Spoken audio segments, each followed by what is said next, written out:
还是要咳嗽啊？咳，白天开始晚上咳。就很均匀。2个月不管他，天天一根冰棍。小孩子反反复复咳嗽，我们在治疗的时候一定要记饮食，像寒凉的东西、水果还有甜食是不能吃的。我们在治疗的时候一定要忌口，但是要忌到什么时候呢？总不能一辈子不吃这些食物吧。我总结了以下几点症状，如果小朋友咳嗽的时候没有达到这种条件的话，不忌口，咳就会反反复复，难以断根。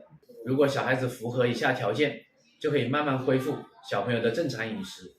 第一点，小朋友如果还晚上和白天在咳嗽的时候，是不能吃寒凉的食物、水果还有甜食。第二点，如果小朋友在出虚汗的时候，也是要忌口的，因为出虚汗的时候，说明小孩子是体质虚弱，在排湿气的一个过程。